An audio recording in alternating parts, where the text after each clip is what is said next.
ओम शांति। मीठे बच्चे, बाप को तुम बच्चे बहुत ही प्यारे हो।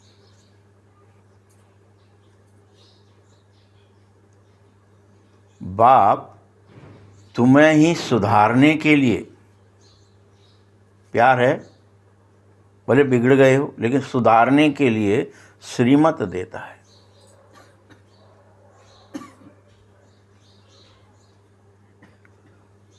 और कहता है तुम सदा ईश्वरीय मत पर चलो, सदा, रात दिन 24 घंटे, और स्वयं को पवित्र बनाओ।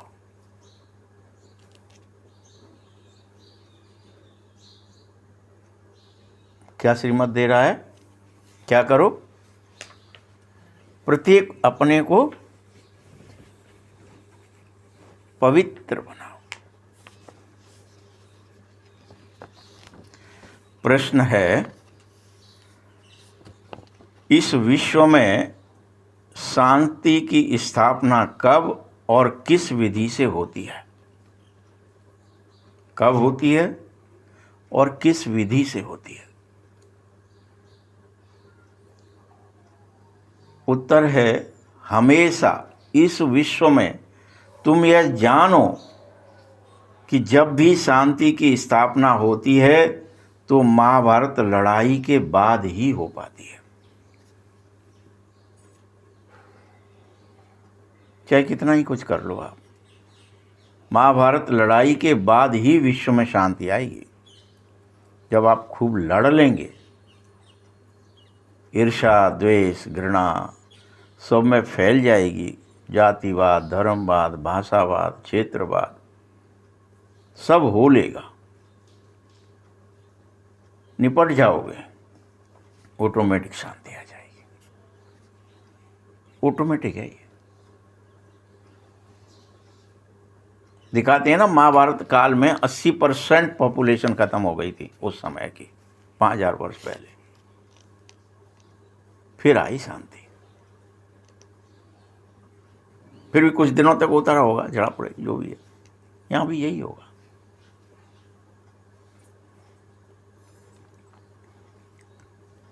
लेकिन उसके लिए तुम्हें पहले से तैयारियां करनी है। ये नहीं है कि वो महाभारत होगा उसके बाद हम कुछ तैयारी तो तुम्हें करनी है। नए विश्व की क्या स्थापना में पांडवों को ही करना है कि कैसे शासन चलाना है।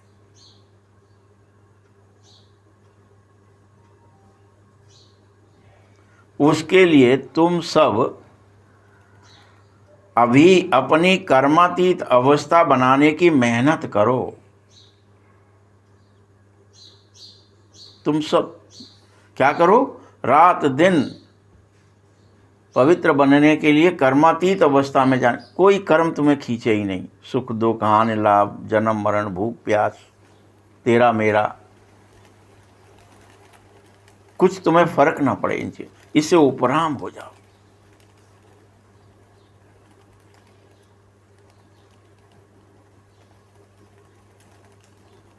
और कर्मातीत अवस्था के लिए सृष्टि के आदि मध्य अंत का ज्ञान भी स्मरण में रखो।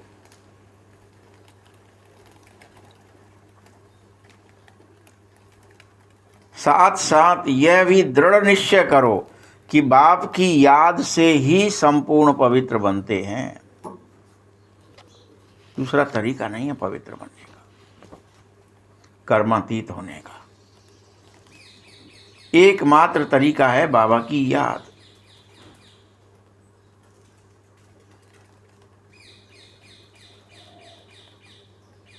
जैसे ही तुम संपूर्ण पवित्र बनेंगे तो इस सृष्टि का संपूर्ण परिवर्तन भी हो जाएगा।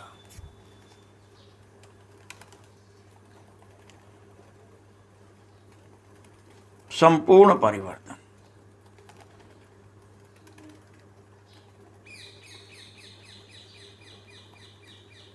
गीत है, आज अंधेरे में है इंसान, ऐसे अज्ञान का अंधेरा है, तुम सुधरना ही नहीं चाहते, सोचते नहीं इंद्रिय भोग भोगेंगे, कुछ देख लें, कुछ सुन लें, कुछ बोल दें, कुछ खा लें, कुछ पहन लें, कहीं चले जाएं, घूम लें, कुछ कर लें हाथों से, यानी 10 इंद्रियों को आप कर्म अतीन्द्रिय होना ही नहीं चाह रहे, आपके पास टाइम ही नहीं उसके लिए।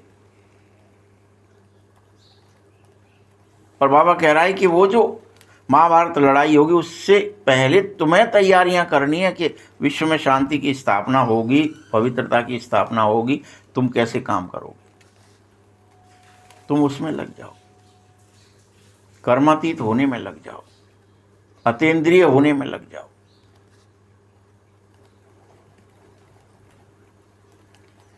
ये जो अंधेरा है आज, यह गीत भले ही भक्ति मार्ग में गाया था, तुम कह रहे थे वहाँ कि हम अंधेरे में हैं, लेकिन अब बाप ने तुम्हें ज्ञान रूपी तीसरा नेत्र तो दिया है ना, अब काहे का अंधेरा है। राम प्रकाश्य प्रकाशक, जगत प्रकाश्य प्रकाशक रामो, ये जो राम है वो आया है ना, राम वो जगत प्रकाश प्रकाशक है, सारे संसार को प्रकाशित करने वाला राम है, ज्ञान है, वो ज्ञान देने भगवान आया है, वो राम को देने भगवान शिवाय है। तुम लेना ही नहीं चाहते वो ज्ञान, अंधकार, अज्ञान का अंधकार मिट ही जाएगा, ये गारंटी है।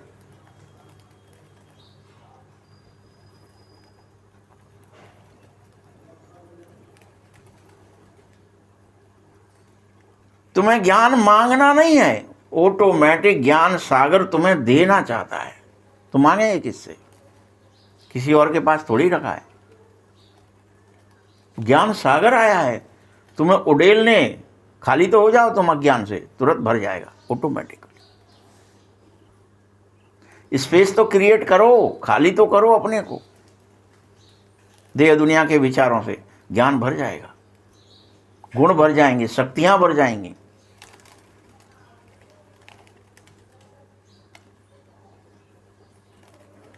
मांग रहे हो, मांगने से नहीं मिलेगा, बाकी सब अज्ञान भरा है ना। कहा जाता है कल युग में सब के सब इस अज्ञान के आसुरी नींद में सोए हुए कुंभकर्ण बन गए हैं।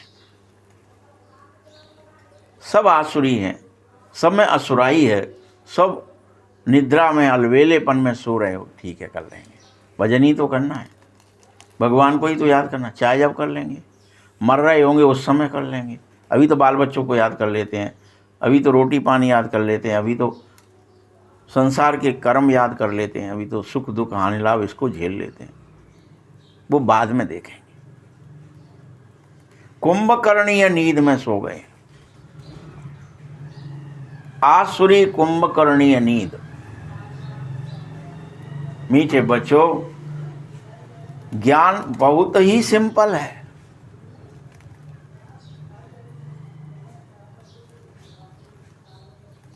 तुम भले ही भक्ति की बातें करते थे, भक्ति कोई सिंपल नहीं थी।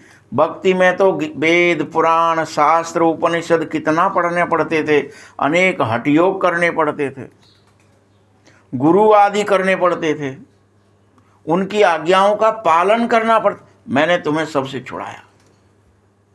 मालाएं जपो, मंत्र जपो, ये क्रिया करो, भूखे मरो, ये उपवास करो, ये तप करो, ये जप करो, ये यज्ञ करो, ये दान करो, तुम नहीं करोगे तो नहीं मिलेगा।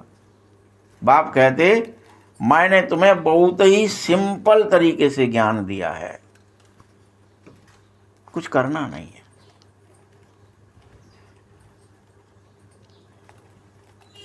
बाप की याद में जाओगे, ऑटोमेटिक पवित्रता आ जाएगी, सुख आ जाएगा, शांति आ जाएगी, आनंद आ जाएगा। समर्पण हो जाओ, बस कुछ न करो, हम तुम्हारी शरण में हैं। शरणागत वत्सल भगवाना, भगवान शरणागत वत्सल है, वो शरणागत की रक्षा करता है, शरणागत को अपनी गोद में लेता है। सर्वभाव समर्पित हो जाओ, शरणागत हो जाओ। पर हम फिर भी इंद्रियों के भाव में हैं, कहीं कर्मों के भाव में हैं, कहीं क्रिया के भाव में हैं। कुछ करेंगे तब कुछ माना जाएगा, कुछ दिखावा करेंगे। बाबा बार बार समझा रहा, ज्ञान बहुत ही सिंपल है। बताओ, कोई वेद पुराण पढ़वा रहा है, तुम्हें संस्कृत आती है तो ठीक है, नहीं आती है तो हटो, तुम नहीं कर सकते ये। ऐसी कोई यहाँ शर्त है क्या? तुम बूढ़े हो गए हो तो तुम नहीं कर सकते, तुम बच्चे हो तो ही कर सकते हो, तो ही क्लास में है क्या कोई शर्त? गरीब हो कि अमीर हो कि फलाना हो, कुछ कुछ शर्त है बाबा की एक ही शर्त है, पवित्र बनो, निर्मल बनो, निश्चल, समर्पण में आओ,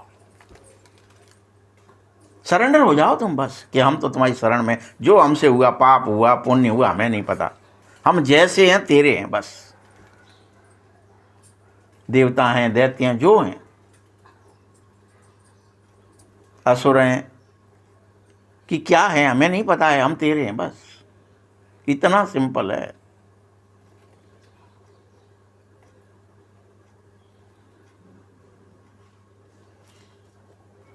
तुम अब उस भक्ति मार्ग के सब क्रियाओं को छोड़ो, क्योंकि उन क्रियाओं से राजयोग सीख न सको। राजयोग है ही समर्पण की चीज। तो यहां पर भी फिर गड़बड़ हो गई। समर्पण माने क्या? समर्पण होना है, समर्पण होना है, समर्पण होना है, उसमें लग गए लोग। समर्पण शब्द तो सुना तो समर्पण हो गया तो बहुत बड़ा काम हो गया, जो समर्पण नहीं हुआ वो तो रह गया पीछे शायद। वो भी अज्ञान है, वो भी भक्ति की तरह ही है समर्पण। वो ऊपरी समर्पण वो क्रिया है, क्रिया में नहीं फंसना था। हम सब क्रिया, 4 बहनें हो रही हैं फलानी जगह, 10 बहनें वहाँ हो गई, 15 बहन वहाँ हो गई, बस सेंटर पे इतनी बहनें समर्पित हो गई, मधुबन में इतनी समर्पण हो गए। बाप क्या कह रहा है? कह रहे हैं कि ये कोई भी हठयोग, कोई क्रिया, ये क्रिया है, हठयोग है। तो ऐसे हो जाते हैं, ये पिंडी रख ली, उस पर माला चढ़ा दी, अब हमने ब्रह्मचर्य व्रत लिया। अरे ब्रह्मचर्य व्रत नारद ने कहकर लिया तो कितनी परीक्षा हो गई। कोई कह करके कहें तुम कि मैं ब्रह्मचर्य व्रत लिया है अब मैं, तो तुरंत ही परीक्षा, फिर तो तुम अखंड ब्रह्मचारी रह ही नहीं सकते।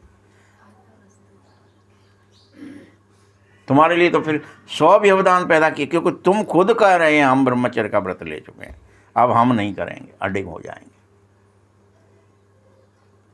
घमंड कर लिया, अहंकार कर लिया, क्रिया में फंस गए। तो ये राजयोग सिखला न सके कोई सीखने की चीज नहीं है, समर्पण ही राजयोग है।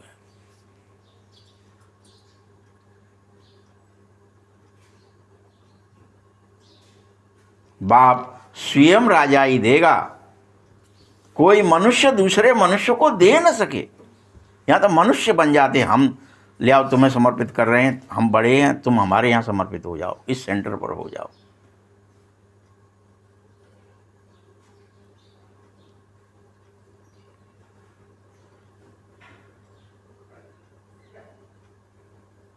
ऐसे इसके लिए ही सन्यासी कहते कि ये काग विष्टा समान सुख। अरे वह सब भी इसी तरह तो घर बार छोड़कर भागते, वैसे ही तुम कर रहे। छोड़ दो घर बार, छोड़ दो क्रियाएं, कर्म, भाग लो यहां से। सब कुछ भगने से मिला। एक सन्यासी को मिला भगवान, चेक करके देखो। भगत को तो वैसे भी मिल गया होगा, वो बेचारा सीधरा है तो मिल जाता है भगत को। भक्ति में भगवान मिले हैं तो सीधरे को मिले, बिल्कुल जो शुद्ध है। चतुर को किसी को नहीं मिलते, चतुराई करने से नहीं मिलते।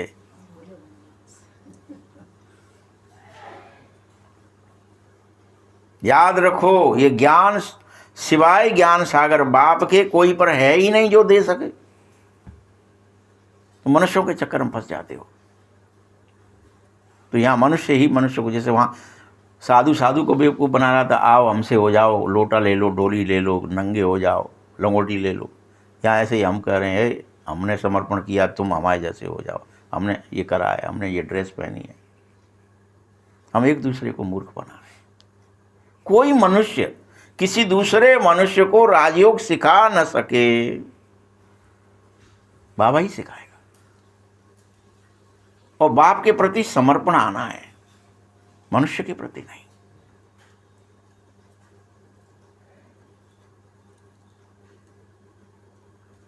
यह राजयोग भगवान स्वयं सिखाता है।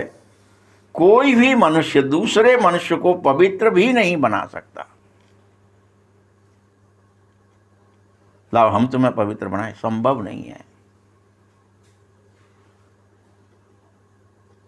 क्योंकि पतित पावन एक बाप ही है। 10-20 लोग नहीं, 2 नहीं, 4 नहीं, कोई और नहीं।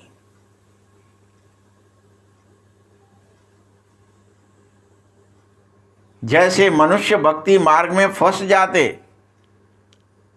और जन्म जन्मांतर से भक्ति करते रहते, और वो भक्ति क्या समझते, स्नान करने गए गंगा जी, हो गई भक्ति। मंदिर दर्शन करने गए, हो गई भक्ति। परिक्रमा करने गए, हो गई भक्ति। क्रियाओं में फंस जाते।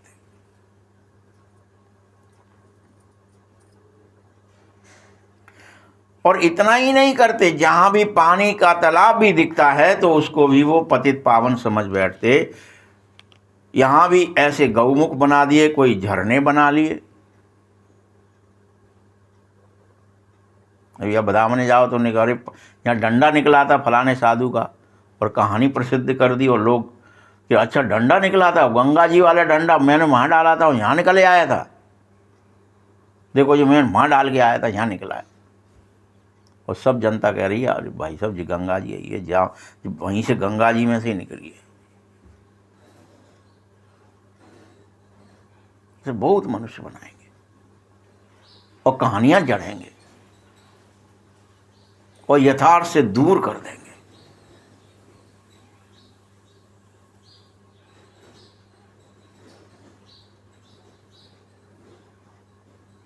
फिर कोई ऐसे भी हैं, बाबा और आगे जा रहा है, फिर कोई ऐसे भी है कि कुएं बनाएंगे, कुएं में से जो पानी आता है उसको पतित पावनी गंगा कह देंगे। ये वाला कुआं तो हमसे डायरेक्ट निकला है, यहाँ तो ऐसा फुब्बारों निकलो जब हमने बोर करो तो कुंड है ये तो कुंड है।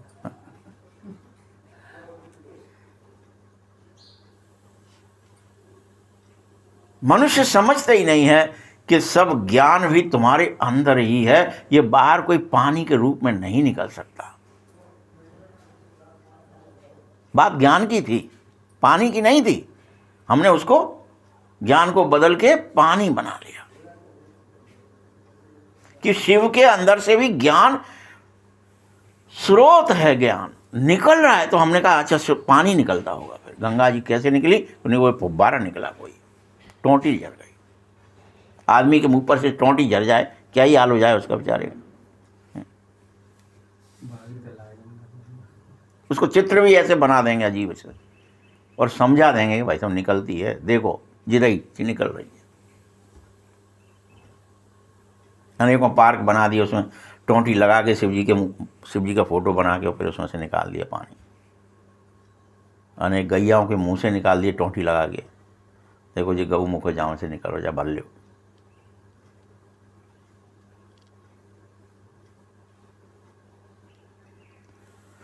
तो फिर ऐसे स्थान बनाते और मनुष्य उन स्थानों को तीर्थ समझ लेते और बहुत मनुष्य भावना में आकर वहां जाकर स्नान आदि करते। भावना बढ़ जाती है भाई सब चलो वहां पे गौ मुख है, वहां पे फलाना मुख है, वहां पे ये मुख है। अभी क्या है, भावना ही तो है ना। अब जाइए देखिए अभी कितना वो झरने में कितना जो है मनुष्य जा रहा है, वो भीड़ के मारे ये लगती है दम निकली। भावना आ जाती है तुम बच्चों को यथार्थ ज्ञान लेना चाहिए। तुम बतलाओ, सब मानते नहीं हैं। मानेंगे कौन इस सत्य ज्ञान को? जो देह अहंकार से रहित होंगे। मनुष्यों में अपना देह अहंकार बहुत रहता है, इसलिए नहीं सुनेंगे कि ज्ञान ही इस गंगा है, ज्ञान गंगा में स्नान करना है।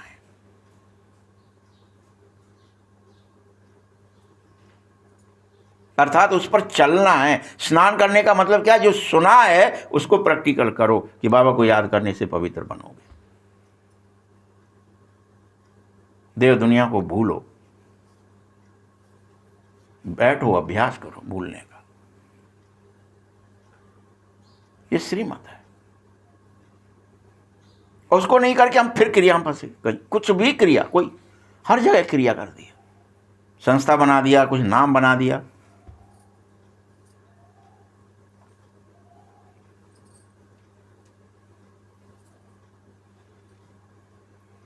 बाबा कह रहे हैं, जो कुछ अभी तक तुमने पढ़ा, लिखा, समझा, सब भूल जाओ। जो कुछ भी तुमने की क्रिया करी कि हमने जो यहाँ पढ़ाना, शास्त्र में ये पढ़ा है, ये लिखा है, ऐसा करने से ऐसा टोटका कर दो, ऐसा हो जाता है।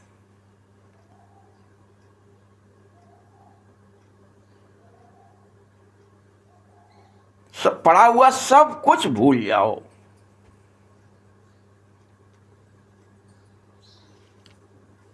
अब इन सब बातों का मनुष्यों को कैसे पता पड़े? इसलिए बाबा कहते हैं कि यह पॉइंट्स भले लिखकर तुम पर्चे छापकर एलोप्रेन से गिराओ, सबको पता चल जाए। अब ये बात तुम्हारी पता चलने का पहले तो कोई तरीका बाबा को शायद दिखता नहीं था, इसलिए ये ऐसी बातें लिखी हुई हैं पुरानी मुरलियों में। अभी तो पता है ना, नेट का तरीका है, यूट्यूब का तरीका है, इंस्टाग्राम है। हाँ, जब से राहु आएगा तो ये सब करवाएगा ना। राहु और केतु का प्रबल इस समय कलयुग में प्रभाव रहता है, और कि आकाशीय शक्तियां प्रकट होती हैं, अदृश्य साधन जो तुम्हें पता ही नहीं है, अनुमान भी नहीं लगा सकते क्या होगा, साधन पैदा हो जाएंगे और वो करेंगे। ये तो आने वाला टाइम कैसे होने वाला है? आपके पंखा, बिजली, कार, हर चीज़ आपकी किससे चलेगी? नेट से चलेगी। हर चीज़ आपको नेट से, सब कुछ नेट से, बिजली, पंखा, कार भी वो नेट से चलेंगे। सब नेट की स्पीड से चलेंगे और नेट द्वारा चलेंगे, इंटरनेट से। बस मोबाइल में देखो, उसी से चला दो, वहीं से चल जाएगा, वाईफाई से। नेट खत्म हो जाएगा तो बंद हो जाएगा। नेट खत्म ही नहीं होगा, इतना नेट देंगे तुम्हें, खत्म ही नहीं होगा। खर्चा करो, बस डालो एनर्जी, खरीदो। ऐसे थोड़ी आएगा फ्री में, सस्ता भी हो जाएगा। लेकिन जैसे आजकल कहते हैं ना, विश्व में शांति हो, कोई ने राय दी तो इसका इनाम मिलता रहता है अभी, शांति पुरस्कार, विश्व, उसको नोबेल पुरस्कार बोलते, कोई कुछ बोलते, विश्व शांति नोबेल पुरस्कार। उसमें करोड़ों रुपए मिलते हैं आदमी।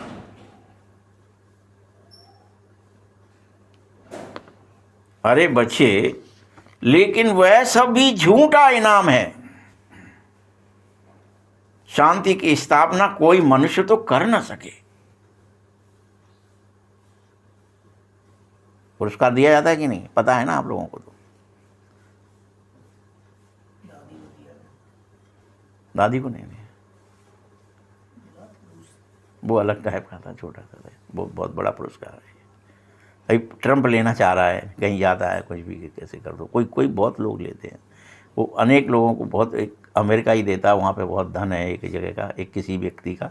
उसने कहा था कि इस धन से जो है पुरस्कार दिया जाना चाहिए, हर साल मिलता है। शांति है कहाँ?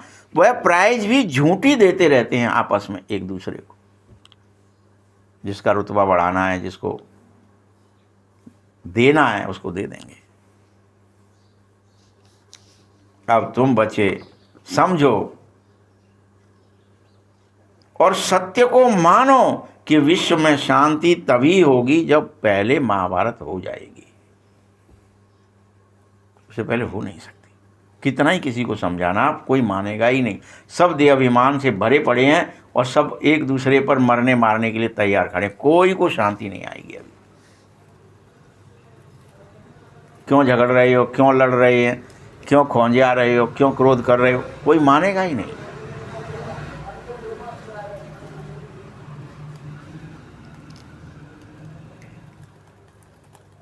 ये लड़ाई कोई समय भी लगेगी, ऐसी तैयारियां हो चुकी हैं, सिर्फ तुम बच्चों को ही देरी है। एक तरफ तुम बच्चे कर्मातीत अवस्था को पाओ और मेहनत करो, तो दूसरी तरफ वो लड़ाई भी लगे।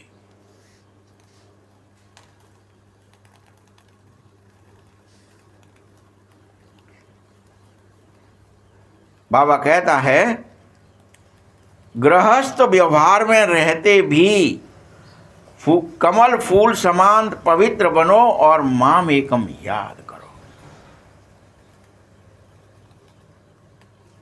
करना क्या है? भागना नहीं है। पहली बात तो गृहस्थ व्यवहार में रहते, अभी आप कहीं भी जाएंगे तो सेफ नहीं है भाई इस दुनिया में, आप समझ रहे हो। अब आश्रम बना के रहने लगो कुछ, अब सेफ कहाँ हो? जहाँ घोर गृहस्थ है, सब रह रहे हैं, बंधु बांधव,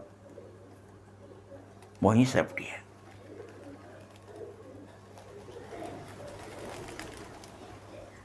सृष्टि के आदि मध्य अंत का ज्ञान स्मरण में रहे और मेरी याद भी रहे। ड्रामा अनुसार कल्प पहले माफिक विश्व में फिर से शांति स्थापन हो जाएगी। तुम यह भी समझो कि विश्व में शांति सतयुग में होगी ही होगी, अभी नहीं होगी तो सतयुग में ही होगी। यहां जरूर अशांति है, परंतु कई ऐसे भी होंगे जो इस तुम्हारी बातों पर विश्वास ही नहीं करेंगे, क्योंकि उनको स्वर्ग में आना नहीं है। जिन्हें विश्वास नहीं है वो भाई, आप क्या नहीं करेंगे, वो लोग वो ऐसा विचार भी नहीं करेंगे। लेकिन आने जाने का विचार, ये सृष्टि किसके द्वारा बनी है? ब्रह्मा ने कैसे बनाई है? मनस से बनाई। किससे बनाई है?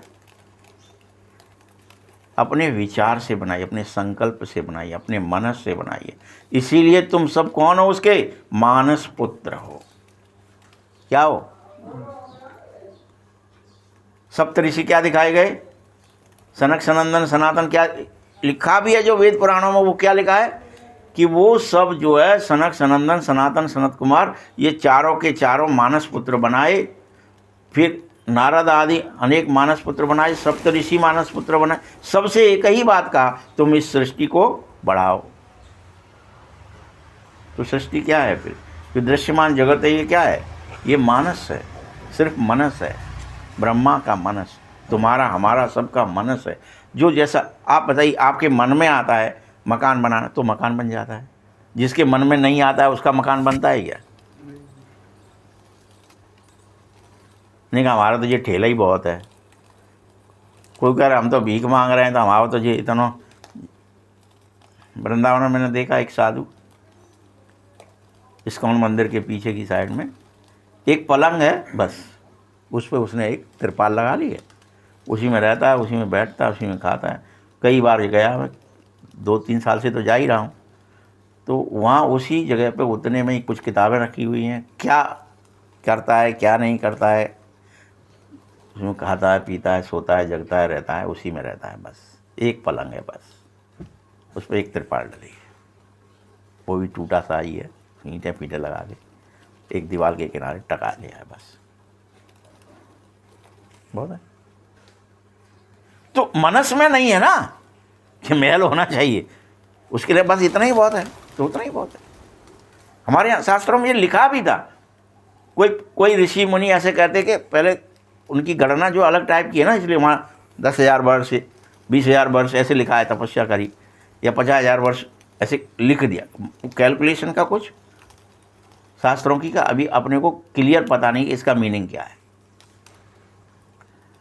तो वो उसमें जो लिखा वो ये लिखा कि व्यक्ति से पूछा कि भैया अभी तो 10,000 वर्ष हैं और तुम ये ने कहा हम कांस काटा, पूरी बनाई, उसी की कांस से कांस को बांधा और सर पे रख लिया और बैठ गया बस।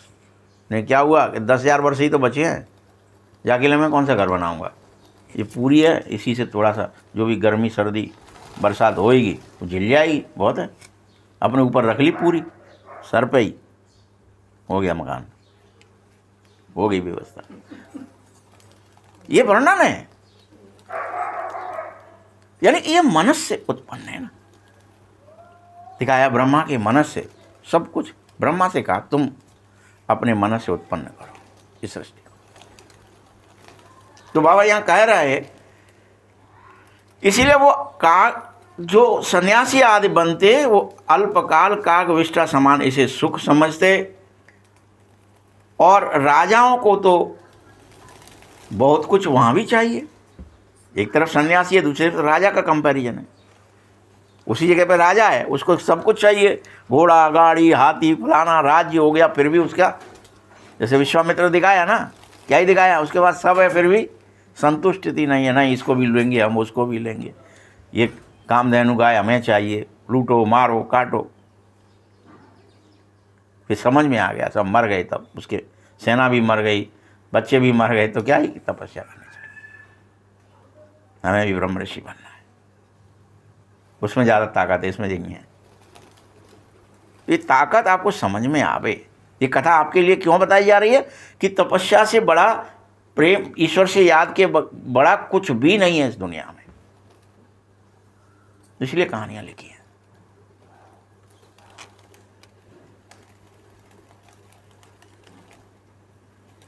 तुम बच्चों को बाबा बार बार समझाता है, तुम्हारी श्रीमत पर चलन बहुत ऊंची होनी चाहिए, तुमको ईश्वरीय मत पर चलना चाहिए। 63 जन्म तुमने विषय सागर में खूब गोते खा लिए, अब इस एक अंतिम जन्म तो बचो। खूब खा लिए गोते, इंद्रियों के खूब वशीभूत हो लिए। बाबा तुम बच्चों से बात कर रहा है, सुनो बच्चों, बच्चों को बाप ही तो सुधारना चाहता है, सुधर जाओ जरा, बहुत हो गया, विषय वैतरणी के गोते बहुत हो गए, सुधर जाओ।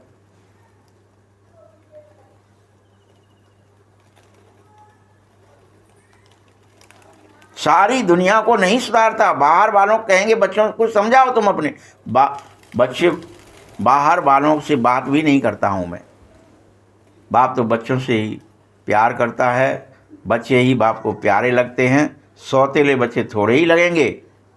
जैसे लौकिक बाप भी सपूत बच्चों को धन आदि देता है, वैसे ही मैं तुम सब बच्चों को समान नहीं कर सकता। बाप भी कह रहा है जो मेरे बनोगे, मुझसे वर्षा लोगे, मैं उन्हीं को दूंगा,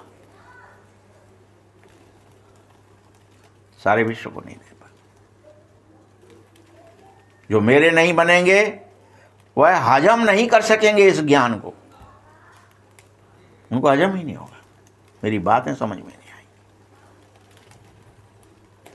कि क्यों बाबा सर्व भावेन समर्पण की बात कर रहे हैं, सिर्फ तपस्या की बात कर रहे हैं, याद से सब कुछ हो जाएगा क्यों कह रहे हैं। वो श्रीमत पर चल ही नहीं सकेंगे।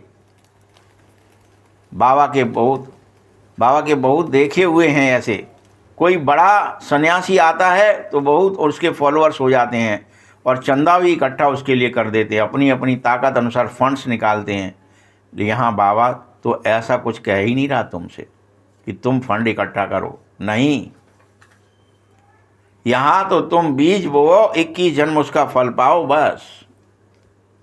तुम्हें कोई फंड इकट्ठा करने की, चंदा देने की भी ज़रूरत नहीं कि मुरली तब सुनाई जाएगी। रोज़ाना चर्च में आप जाओगे ना ऐसे सुनने के लिए, बाइबल वही है, उसी को पढ़ेंगे सिर्फ। जैसे रामायण आप पढ़ते हो, गीता पढ़ते हो, श्लोक पढ़ते हो, यहाँ से यहाँ तक आज पढ़ाई जाएगी, ये चैप्टर पढ़ाया जाएगा, उतना आप वही पढ़ेंगे, वही ज़िंदगी भर पढ़ते हैं। लेकिन उसका फिर चंदा लेते हैं, वो लाओ निकालो, आदमी निकल जाएगा, प्रत्येक से चंदा लेगा, जितने आए हैं सब चंदा दो, पढ़ने आए हो तो। बाबा क्या कह रहा है, चंदा नहीं ले रहा किसी से, तुम तो वो अपने लिए 21 जन्म फल खाओगे, तुम्हें यहाँ दान भी नहीं देना है। ईश्वर समर्पण करते हो ना, तो कहेंगे श्री कृष्ण समर्पणम। अब श्री कृष्ण का नाम क्यों लेते? क्योंकि गीता का भगवान उसे ही समझ बैठे। श्री राधे अर्पणम कभी नहीं कहते हैं, ईश्वर या कृष्ण अर्पणम ही कहते हैं। जानते हैं कि फल देने वाला तो ईश्वर ही है, भगवान ही है, बस इसीलिए। कोई साहूकार के घर में जन्म लेता तो कहते हैं आगे जन्म में बहुत दान पुण्य किया होगा शायद। कल बाबा ने बताया ना, ये साहूकार के घर में जन्म लिया और अंत में तुम्हारी इच्छा भी और हो गई, इकट्ठा करेंगे तो भिखारी बनना पड़ेगा, कहा था। आज बाबा कह रहे हैं कि जो दान पुण्य करते वो अगले जन्म साहूकार या राजा के घर जन्म लेते। ये नियम है बड़े लोगों के घर जन्म लेने का। अर्पित किया, समझा अपने को, तभी तो। क्या समझ करके अर्पण कर सकता है कोई? बड़ा आदमी समझेगा तभी तो दूसरे को देगा। ये मेरे पास बहुत है, मैं तो दे रहा हूँ। राजाओं को भी सन्यासी लोग सन्यास कराते थे, वो समझते थे, बड़ा भारी प्रेशर डालते थे राजा पर कि अल्पकाल काग विष्ठा समान सुख है, तुम इससे बाहर निकलो, ये राजापना अच्छा नहीं है। वो समझाने आते थे राजाओं को।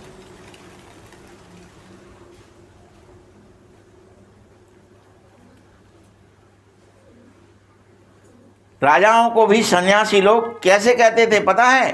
कि स्त्री तो सर्पिणी है, खा जाएगी तुम्हें। ऐसे ऐसे उदाहरण देते थे फूटे। लेकिन द्रौपदी ने तो पुकारा, दुशासन मुझे नग्न करते। अभी भी अबलाएं कितना पुकारती हैं, हे प्रभु हमारी लाज बचा। ये हमें बहुत मारते हैं, कहते हैं विष दे दो नहीं तो खून कर देंगे। बाबा, हे प्रभु आप इन बंधनों से हमें छुड़ाओ। बाबा कहता है देखो बच्चे, बंधन तो सबके खल्लास होंगे। अगर तुम्हें किसी को भी बंधन लगने लगा है और उसे खल्लास करना चाहते हो तो एक ही तरीका है, मुझे याद करो। तो 21 जन्म फिर तुम किसी बंधन में फंसोगे ही नहीं, वहां विकार होगा ही नहीं जो नग्न होना पड़े।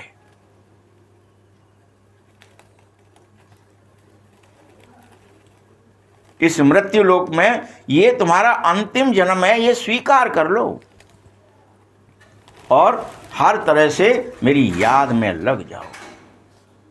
उठते बैठते, सोते जगते, चलते फिरते, खाते पीते, हर अवस्था में याद करो।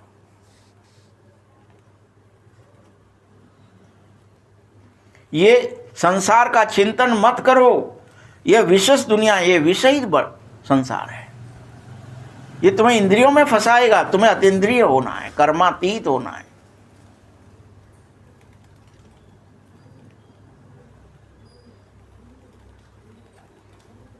दूसरी बात है, बाबा समझाता है कि इस समय सारे मनुष्य बेसमझ बन गए। मैं समझाता हूं, तुम्हारी बुद्धि में नहीं आ रहा, इससे क्या हो जाएगा याद करने का? समझ में नहीं आ रहा है। और उल्टी बातें करते हैं। जब कोई मर जाता तो कहते स्वर्ग पधारा। स्वर्ग उन्होंने मरना ही कह दिया बस, लेकिन स्वर्ग कहाँ ये पता ही नहीं है। और ये नरक है यह भी स्वीकार नहीं कर रहे।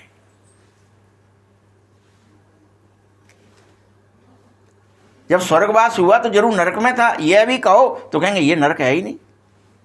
तो फिर नरक कहाँ था, स्वर्ग कहाँ है?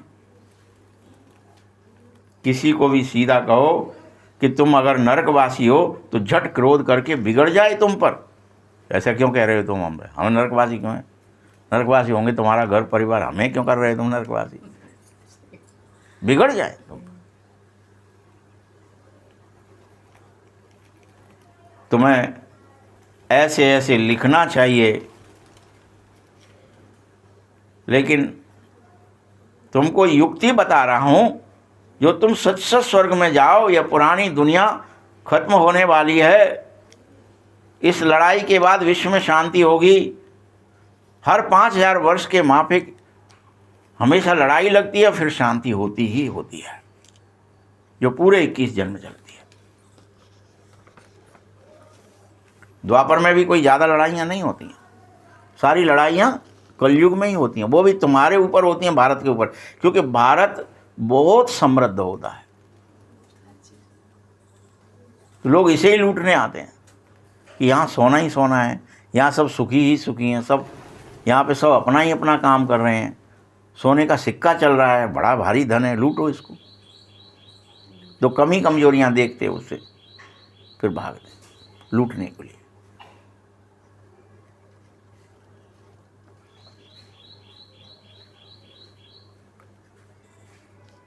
मीठे बच्चों, 5000 वर्ष पहले एक ही आदि सनातन देवी देवता धर्म था, सो पुनः स्थापित हो रहा है।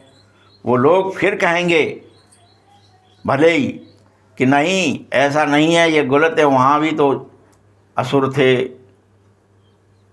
देखो त्रेता में रावण था, सतयुग में फलाना दैत्य था, हिरण्यकश्यपु था, या द्वापर में जरासंध था, कंस था। अब उनसे माथा कौन मारे? ऐसा समझने वालों से माथा कौन मारे? ये कह रहा है बाबा, उसके चक्कर में तुम मत फंसो। अरे बच्चे, वो भक्ति की बातें हैं। ज्ञान और भक्ति में पूरा रात दिन का फर्क है। एक तरफ तुम ही लिख रहे हो कि सतयुग सब योगी विज्ञानी, सतयुग सब योगी विज्ञानी, करि हरि भजन तरह सब प्राणी। नित्य योग और विज्ञान, विज्ञानी हैं, ज्ञानी नहीं विज्ञानी है, बिल्कुल सबके सब योगी हैं और सब हरि भजन करते हैं, सब निरंतर समाधि में रहते हैं। ऐसा होता है सत्युग।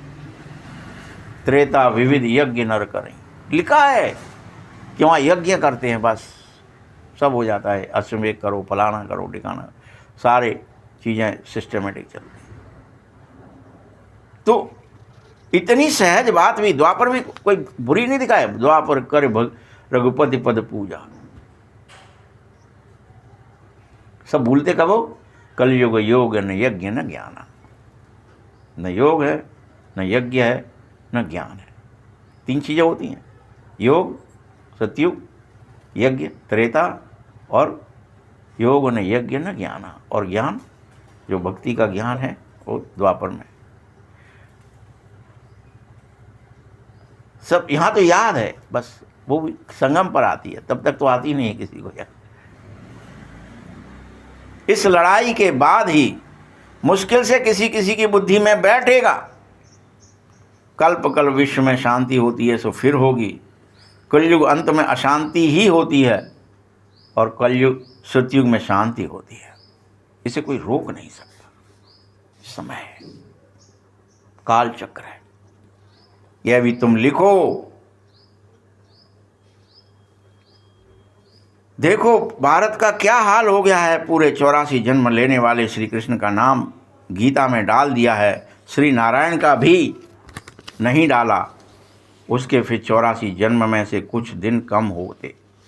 श्री कृष्ण पूरे 84 जन्म लेता है। शिव बाबा आया है तुम बच्चों को पुनः हीरे जैसा बनाने। तो उसके लिए फिर डिब्बी में ऐसी सोना चाहिए ना। हीरे के लिए क्या चाहिए? सोने की डिब्बी चाहिए, जो तुम्हारी बुद्धि बने, जिससे तुम में बाप प्रवेश करे और तुमसे बात करे तुम्हारे थ्रू। तुम वो बन जाओ, सोने की डिब्बी बन जाओ कि बाप इसमें प्रवेश कर जाए। अब ये सोना कैसे बनोगे? तो फट से उसको साक्षात्कार कराया ब्रह्मा को कि तुम विश्व के मालिक थे, अब मामेकम याद करो, पवित्र बनो। तो वह झट फिर पवित्र रहने लग पड़ा।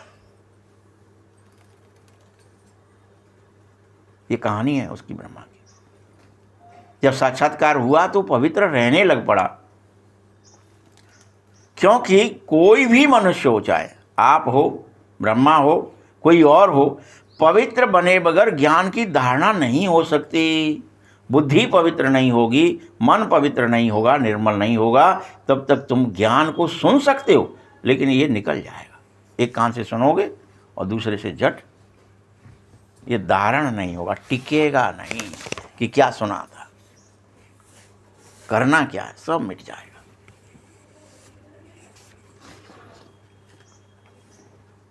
इसके लिए कहावत है कि शेरनी का दूध चाहिए तो सोने का बर्तन ही चाहिए और नहीं चलेगा।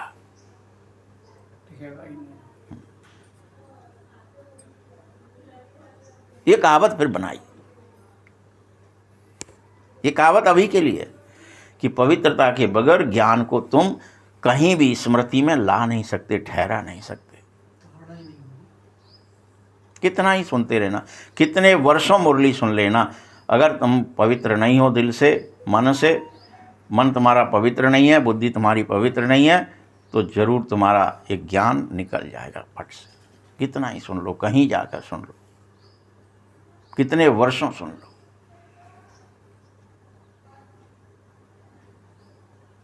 ये ज्ञान परमपिता परमात्मा का है, कोई मनुष्य का नहीं है जो टिक जाएगा, कोई तरीका ही नहीं है। और बाबा कह रहा है उसी को करो कि पवित्र बनो। इसीलिए इस ज्ञान को धारण करने के लिए सोने का बर्तन ही चाहिए। तभी तो बाप आते ही कहता है पवित्र बनने की प्रतिज्ञा कर लो, जिससे जो मैं सुनाऊं वो तुम्हारे अंदर टिक जाए,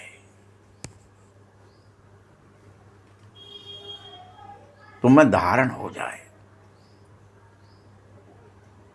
पवित्रता तो चाहिए ही, तभी धारणा हो सकेगी। अगर तुम गिर पड़ोगे तो याद की यात्रा खत्म हो जाएगी और ज्ञान भी खत्म हो जाएगा तत्क्षण। बोले तुम सोचते रहो मुझे तो अभी पता है, पता तो चलेगी, लेकिन वो धारणा नहीं कर पाओगे, उसका यूज नहीं कर सकोगे, वो फैल जाएगा तुम्हारे सामने। तुम अपवित्र हो गए तो, तुम देह दुनिया में फंस गए तो, तुम इसे किसी से कह भी नहीं सकोगे। भले ही ऊपरी तरीके से भगवानों कहते रहोगे काम महाशत्रु है, लेकिन तुम उसमें परास्त रहोगे। दूसरे को तीर नहीं लगेगा, अगर कह भी दोगे उसका कोई असर नहीं होगा।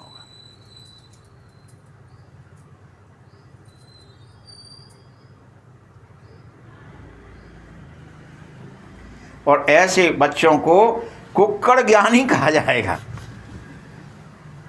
कुक्कड़ ज्ञानी समझते हो? मुर्गा दूसरे के लिए बांग देता है, खुद जगता है कि नहीं, वही कुक्कड़ ज्ञानी। दूसरों से बक रहे हैं, अपन उसका पालन नहीं कर रहे, तो अपन क्या हो गए फिर? कुक्कड़ ज्ञानी हो गए। इसलिए धारणा करो।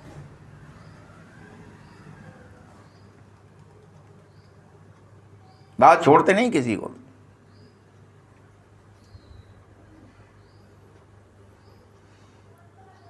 कोई भी तुम में से विकार में ना जावे, किसी तरह का भी विकार ना हो तुम्हारे अंदर, न छल कपट हो, न ईर्ष्या द्वेष हो, न घृणा हो किसी से, न पाखंड हो, दिखावा नहीं हो। इस बात के लिए तुम्हें प्रतिदिन रोज पोता मेल खोलना पड़ेगा, चेक करो आज मैंने कोई गड़बड़ तो नहीं कर दी, आज मुझसे कोई दाग धब्बा तो नहीं लग गया।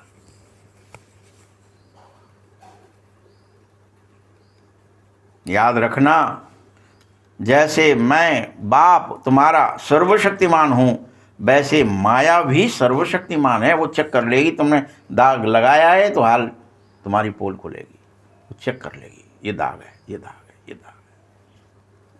तुम्हें पास नहीं होने देगी, सर्टिफिकेट नहीं देगी, तुम्हारी गुलाम नहीं बन, वो तुम्हें हप करेगी, तुम पर तुम्हारा गुलाम बनकर तुम्हारा सवारी नहीं बनेगी।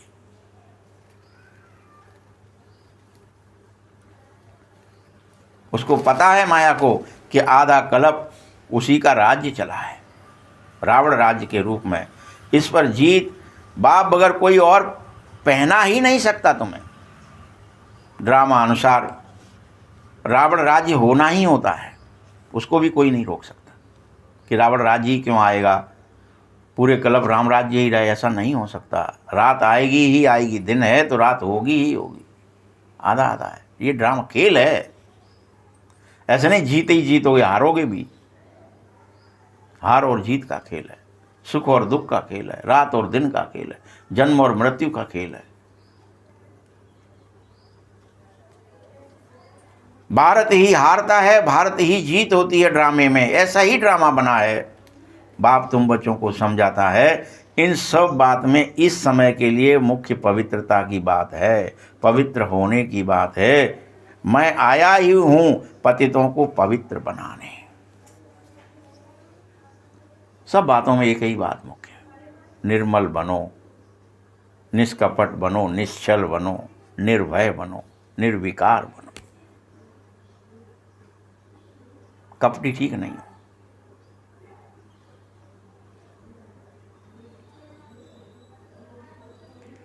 यही लड़ाई मुख्य है तुम बच्चों के लिए। बाकी शास्त्रों में तो पांडव और कौरवों की लड़ाई दिखाई है, जुआ आदि बैठ करके दिखाए गए हैं, ऐसी कोई बात होती नहीं है।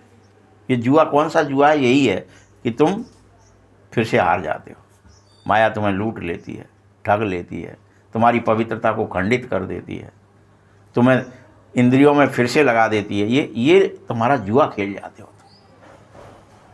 तुम रहे 4-6 साल पवित्र रहे, फिर गिर गए, अगर 10 साल भी रहे फिर गिर गए, माने गिर गए माने गए, जुआ खिल गया, तुम्हारा खेल हो गया, पूरा लुट गया सब कुछ।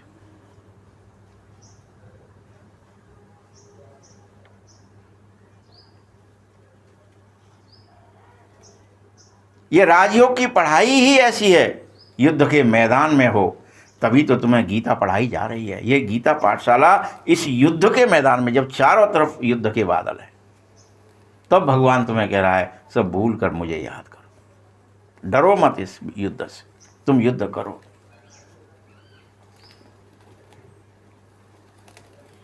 और समझाता है कि तुम रियल में जन्म मरण रहित हो, इसे स्वीकारो। तुम्हारे को अभी याद नहीं आएगा कि मैं नहीं, तुम्हें जब तक ये देहभान है तब तक क्या ही लगे हाय मैं मर ना जाऊं। लेकिन ये देहभान मिट जाएगा तो क्या आएगा, जब मैं मरा ही नहीं तो मर कैसे सकता हूं, परमाणु मुझे मार कैसे सकता है, कोई पहाड़ मुझे दबा कैसे सकता है, कोई नदी मुझे डुबो कैसे सकती है, कोई आग कोई मुझे जला कैसे सकती है। जब ये सब होता है, मैं हूं ही नहीं ऐसा, मैं पृथ्वी जल वायु अग्नि आकाश से परे हूं, अमर हूं, अविनाशी हूं, मेरा ये कुछ नहीं बिगाड़ सकते।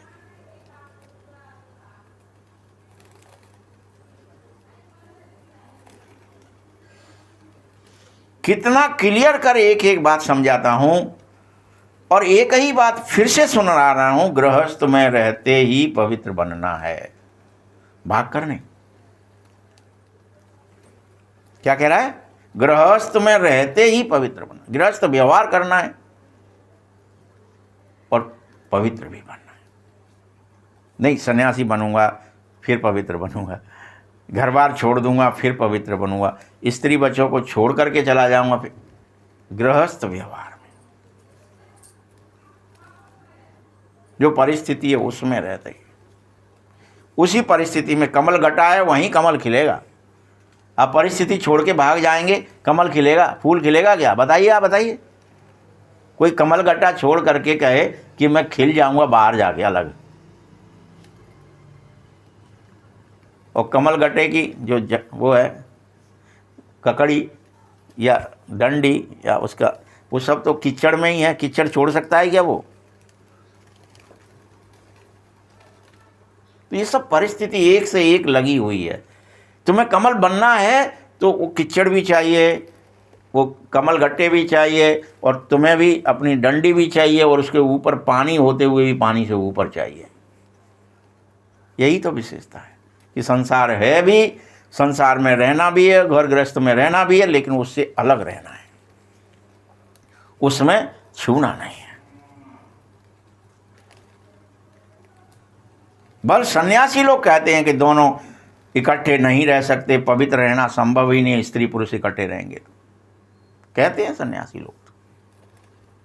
कहो तुमको तो कोई प्राप्ति नहीं है ना, इसीलिए तुम ये कहते हो। यहाँ तो विश्व की बादशाही मिलने वाली है हमें, अगर हम ये कर लेंगे इनाम मिलेगा हमको। वो विश्व की बादशाही क्या है? गिफ्ट है। नारायण पद गिफ्ट में देता है भगवान कि चलो तुमने पवित्रता को धारण किया, तुमने सुख को धारण किया, आनंद को धारण किया, सत्य ज्ञान को धारण किया, सबकी धारणा कर ली, तुम टिक गए, तुमने अपना पात्र भर लिया, लो ये गिफ्ट में तुम्हें नारायण पद दिया, अब तुम संभालो इस विश्व को, मैं चलता हूँ परमधाम, तुम संभालो इसे, ये गिफ्ट में मिलेगा। ये तुम्हारी उस तपस्या से, ज्ञान से, योग से नहीं देता बाबा, गिफ्ट के रूप में दे देता है, तुम ले लो।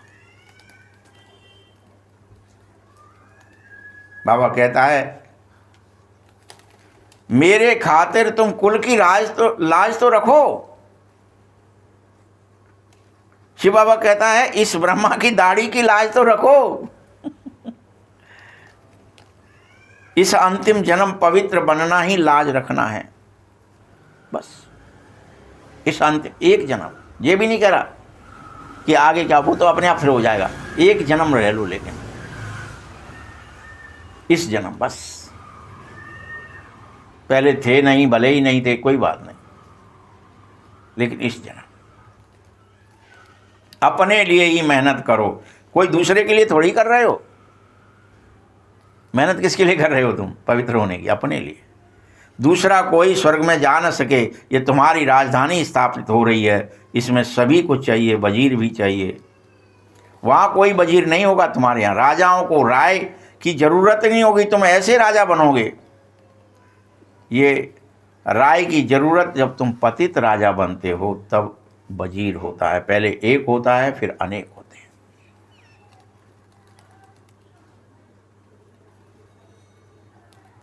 अभी तो देखो कितने वजीर ही वजीर हैं, मिनिस्टर्स ही मिनिस्टर हैं, आपस में लड़ाई झगड़े होते ही रहते हैं हर जगह। राज्य में अलग मिनिस्टर, देश में अलग मिनिस्टर, मिनिस्टरों की भरमार है। बाबा सभी झंझटों से तुम्हें छुड़ा रहा है और पूरे 3000 वर्ष कोई लड़ाई नहीं लगेगी। 2500 वर्ष नहीं कह रहा, 3000 वर्ष कह रहा है, कोई लड़ाई नहीं लगेगी।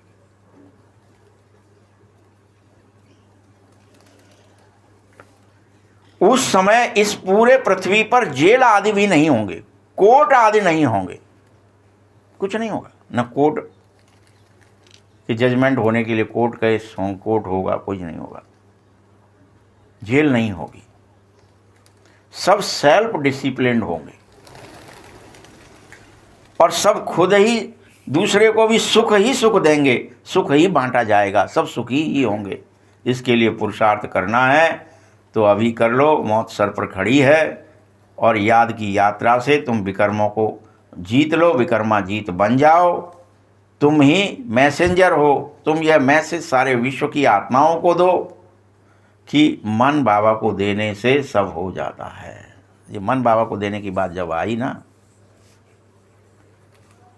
तो याद आया कि हर एक से भगवान के पास बाकी सब है, मन नहीं है। इसलिए वो हमारा, आपका, सबका मन, गोपियों से भी उसने क्या मांगा? मन मुझे दे दो। तुमसे भी, अर्जुन से भी क्या मांगा? हे अर्जुन मन मना भव मध्याजी भव, तू मन मुझे दे दे। और हमसे और आपसे भी रोज क्या मांगता है वो? क्या मांगता है? मन दे दो मुझे।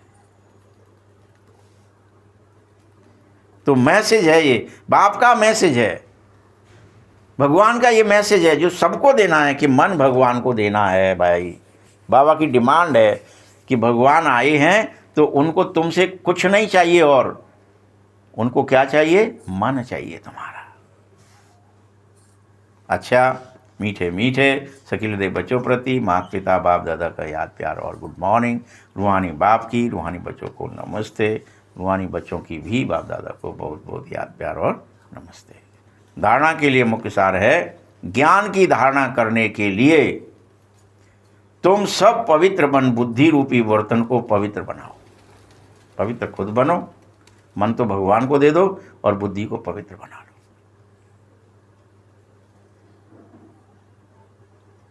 सिर्फ कुक्कड़ ज्ञानी मत बन जाओ या दूसरों के लिए मांग देंगे, अपन वैसे के वैसे ही रहेंगे, हम नहीं बदलेंगे, सुनाएंगे दूसरों को जरूर।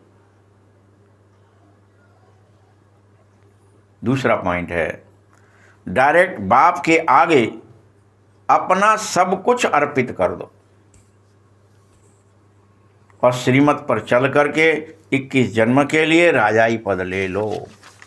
सब कुछ अर्पित कर दो भगवान को। वरदान है, हर शक्ति को कार्य में लगाकर बुद्धि वृद्धि करने वाले श्रेष्ठ धनवान और समझदार भव। समझदार बच्चे हर शक्ति को काम में लगाने की विधि जान जाते हैं। तुमको समय भी, श्वासें भी और संकल्प भी विधि पूर्वक काम में लगाने हैं। जो जिन शक्तियों को काम में लगाता है उनका उतना ही वह शक्तियाँ और प्रबल हो जाती हैं, वृद्धि को पाती हैं, बढ़ जाती हैं। ऐसा ईश्वरीय बजट बनाओ जो विश्व में हर आत्मा आपके द्वारा कुछ न कुछ प्राप्ति करके अपना गुणगान करे। सभी को कुछ न कुछ दो, चाहे किसी को मुक्ति चाहिए तो उसे मुक्ति दो, जीवन मुक्ति चाहिए उसे जीवन मुक्ति दो। ईश्वरीय बजट बनाकर सब शक्तियों की बचत करके जमा करो और जमा की हुई शक्तियों द्वारा सभी आत्माओं का भिखारीपन, जो जिसका भूखा है, जो जिसका भिखारी है, जिसको जो चाहिए, प्रकट होकर के फरिश्ता बन करके दे। आपको जगह जगह जा कर के उसके भिखारीपन की भीख देनी होगी और उसके समस्त दुखों का अंत करना होगा, मुक्त करना होगा कि मुझे तो ये चाहिए। कोई आदमी है, मर गया है बेचारा, प्यासा प्यासा ही मर गया, वो तो प्रेत बन कर के भी क्या मांगता है पता है आपको? पानी, पानी। जो भूखा मर रहा है वो भूख है तो भोजन, भोजन। उन सबको तृप्त करो, ये सब आपका काम है। और अनेकों अकाल मृत्यु हो रहे हैं रोज और होते रहेंगे हमेशा। अब तो और बढ़ने वाली है बम आदि गिरने से। जो जिस तरह से तड़पेगा वो उसको मांगेगा। अब उनकी इच्छा पूरी करनी है आपको। क्या कह रहा है बाबा? सर्व आत्माओं के विकारीपन से, उनके दुखों की, उनके अशांति की मुक्ति करो, उन्हें गिफ्ट दो। स्लोगन है, शुद्ध संकल्पों को अपने जीवन का अनमोल खजाना बना लो तो माला माल जरूर बन जाओगे। मातेश्वरी के अनमोल महावाक्य हैं। अब विकर्म बनाने की कंपटीशन नहीं करो। अभी तक तुम क्या कर रहे थे? तुमने कितना विकर्म किया, हम तुमसे आगे निकले। तुमने कितनी चोरी करी, हम उससे ज़्यादा करेंगे। तुमने कितनी सीमेंट बेची, सरिया बेचा, हम उससे ज़्यादा बेचेंगे। तुमने कितना धन इकट्ठा कर लिया, कितनी बेईमानी कर ली, मर्डर कर लिया, हम उससे। ये कंपटीशन नहीं करनी है विकर्म करने की। अब बंद करो इसको, आदेश हो गया है। पहले पहले अपने पास हम मुख्य उद्देश्य रखें कि हमको अब किसी भी रीति से कोई भी विकर्म के वश नहीं होना। कोई भी हमसे बेईमानी, चोरी, झूठ, कपट, छल कोई हमसे करवा नहीं सकता। हमको नहीं करना है। किसके लिए करेंगे? पहले सोचते थे बच्चों के काम आएगा, फलाने के काम आएगा। अभी तो पॉपुलेशन भी कम होने जाएगी, फिर क्या करोगे? सब भस्म भी होगी, पैदा भी नहीं होंगे, क्या ही कर लोगे? किसके लिए करोगे इकट्ठा? तो विकारों के वश नहीं होना है, ईश्वरीय सुख और शांति में आना है। अपना मुख्य पुरुषार्थ है खुद को शांत में रखकर औरों को भी शांत में लाओ। सहन शक्ति जरूर बढ़ाओ। सारा अपने ऊपर फोकस करो। सारा दारोमदार खुद के ऊपर है। ऐसा नहीं कि कोई के कुछ कहा तो हम अशांति में चले जाएं, नहीं। ज्ञान का पहला गुण है सहन शक्ति को धारण कर लो। कोई कुछ कह रहा है, कहने दो, हमको नहीं करना है, हमको नहीं फंसना है देह के जाल में, इंद्रियों के जाल में। हमें तो कर्मातीत होना है। सहन शक्ति को धारण करो। जैसे अज्ञान काल में कहते थे, बल कोई कितना भी गाली दे ऐसे समझो कि मुझे लगी थोड़ी ही है। बल कितनी, जिसने गाली दी वो खुद को अशांति में ले जाए, उन्होंने हिसाब किताब अपना बनाएगा। लेकिन तुम यहाँ पर इसी तरह से कोई अब विकर्म नहीं करने हैं। जो विकर्म बनाने की कंपटीशन है उसे ख़त्म करो। अपने को विकर्मों को भस्म करने की कंपटीशन में आओ, न कि विकर्मों को बनाओ। बढ़ाना नहीं है, विकर्म ख़त्म करने की कंपटीशन करो कि मेरे विकर्म कितने ख़त्म हो जाएं जल्दी से जल्दी, मेरा कितने पाप भस्म हो जाए, कितनी मेरी योग की अग्नि जल जाए तो मैं सब पापों को भस्म करूं और घर चलूं। विकर्म को जन्म जन्मांतर बनाते रहे, अब उसके बदले तुमने खूब दुख उठा लिए, लेकिन अब तुम्हें समस्त विकर्मों को भस्म करना है, पांचों विकारों को जीतना है। विकारों का बड़ा विस्तार है, सूक्ष्म रीति से तुम सब जानते हो। कभी ईर्षा आ जाती है तो सोचते हो इसने ऐसा किया तो मैं ऐसा करूं। ये तुम्हारी बहुत बड़ी भूल हो जाएगी कि फिर से तुम ईर्षा को बो रहे हो और उसका फल पाना पड़ेगा। कोई ईर्षा कर रहा है, तुम सोचो उसकी एक्टिंग है, अभी हमने कभी उससे की होगी इसलिए उसकी ईर्षा हम पे हो गई, अब हमारी चुकती हो गई। बढ़ाओ मत, बो मत, अभूल बनो और उसे भूल जाओ कि ये सब मेरी परीक्षा हो रही है, कितने तक मेरे अंदर सहन शक्ति है, ये इसलिए ऐसा कर रहे हैं। अगर कोई कहे मैंने बहुत सहन किया, एक बारी भी जोश ना आ जावे, आखिरी फेल हो जाओगे। जोश ना आ जावे कि मैंने तो बहुत सहन किया, तो उसके लिए वो लोग ईसाई लोग हैं ना, उसका उदाहरण देते हैं जीसस का। देखो तुमने क्या इतना सहन किया कि उसने एक पैर में कील ठोकी, फिर दूसरे में ठोकी तो भी नहीं चिल्लाया, ना कुछ कहा, ना गाली दी। फिर हाथ में ठोकी तो हाथ में भी झेल गया, दूसरे हाथ में ठोक दी तो भी झेल गया। हर जगह ठोकते गए वो लोग, ठोकते गए, फिर छाती में ठोक दी लास्ट में।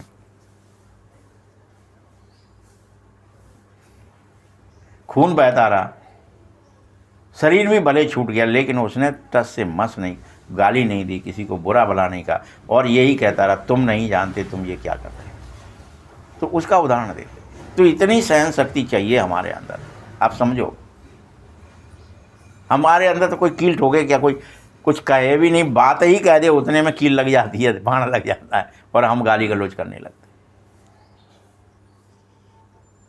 जिसने कहा है उसने अपना बिगाड़ा है, न कि बिगड़ना तुम्हें नहीं है, तुम्हें तो अपने को बनाना है। इसलिए अच्छा पुरुषार्थ करो और अच्छी प्रारब्ध बनाओ। बाकी जो विकारों के वश हो गए हैं गोया, उनको उनमें तो भूत वैसे ही प्रवेश हैं और भूतों की भाषा ही उनके अंदर से निकलेगी, परंतु जो देवीय सोल्स हैं उनकी भाषा देवी निकलनी चाहिए। तुम तो देवी सोल्स हो ना, तो अपने को देवी बनाओ, न कि आसुरी। अच्छा, ओम शांति।